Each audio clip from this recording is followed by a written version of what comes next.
So we're going to talk about seeding the poll. And what is seeding the poll? Seeding the poll is when you're on an instant date or you're on a date or whatever it is, you're kind of planting seeds for later. You're not gaming her now for now, you're gaming her now for later. So what you're doing is you're kind of planting ideas in her head. So, oh yeah, there's this really cool fucking bar that, you know, I was at last week. It was fucking epic. They have this really cool food and really cool drinks and really cool entertainment. It was awesome.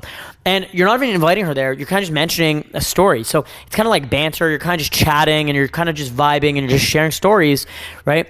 And then later, maybe an hour later, you're like, hey, remember that cool bar I told you about? It's like literally right over here. We should go check it out, right? And cool, you popped in there.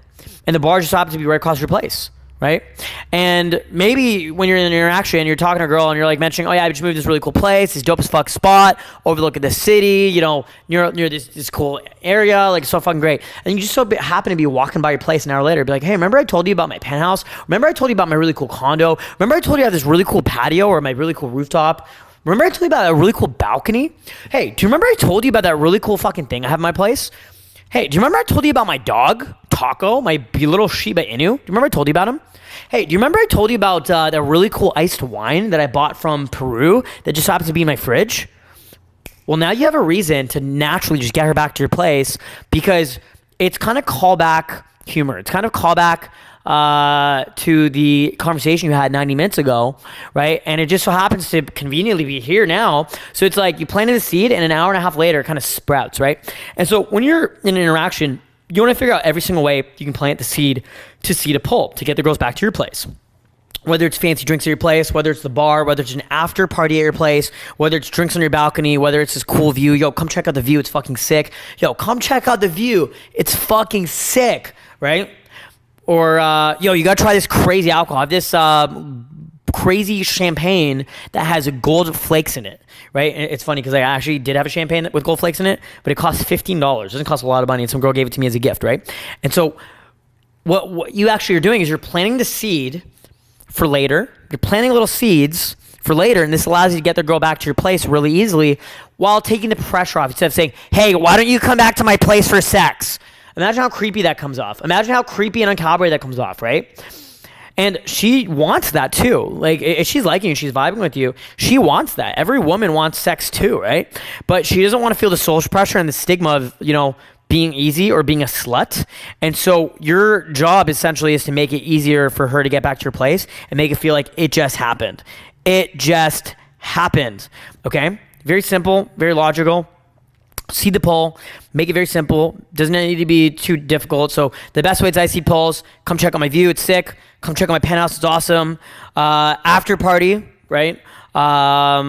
Drinks on my place, right? Drinks on my balcony, drinks in the hot tub, right? We'll do a photo shoot at my place. Fucking come over. Come over. You know what I mean? Or remember when I told you my penthouse? You gotta come to my penthouse. It's sick. Come by, right? Hope this makes sense, guys. So it's very, very easy to do, and you don't need to have a penthouse to do this. You don't need to have a hot tub to do this. You can literally, I've done this in the shittiest rinky-dink places.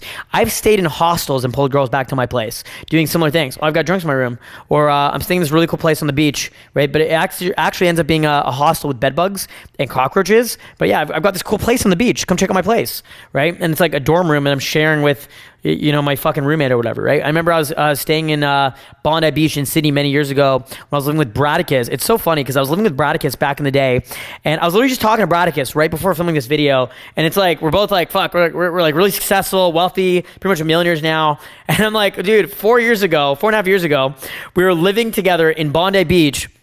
I had bed bugs biting at me. I woke up one day as a cockroach on my fucking face, and like me and this motherfucker would pull so many fucking girls to our place. He had a horrible sunburn, and it was fucking crazy. Like he literally should have been in the hospital for this horrible sunburn because one day I convinced him to go to the beach with me, and he ended up doing an instant date taking tanning lotion instead of sunscreen. He got a horrible sunburn, and he's like fucking girls while he's like medically not well. He's like very, very ill from a sunburn, and he's banging all these girls. I'm fucking girls in our like gross room. It's messy as fuck. It smells like shit. It smells like Bradicus's dead skin cells. It was a horrible fucking time. Horrible smell. Horrible experience overall. Pretty fucked up. And we were just getting all these crazy dating results, and you know, you don't need to have the nicest place to be able to see the pole and pole girls back to your place, right? Like you can literally live in a shithole little accommodation, but still make it happen just by framing things in the right way, right? Because our place was a shithole, but it was down the street from the beach, and it was a private room in a very expensive neighborhood, right? Even though we weren't even paying for the rent, it was cheap as fuck. And we had bed bugs. It was just a shitty accommodation. It smelled like shit. There's no air conditioning. It was like 40 degrees in Sydney, Australia, in the height of summer in Australia. There's a heat wave. It was horrible. It was a fucking horrible time. I was very depressed. But we're still getting girls. We're still getting results, right? Because we're able to seed the poles effectively and just get the results we wanted to get.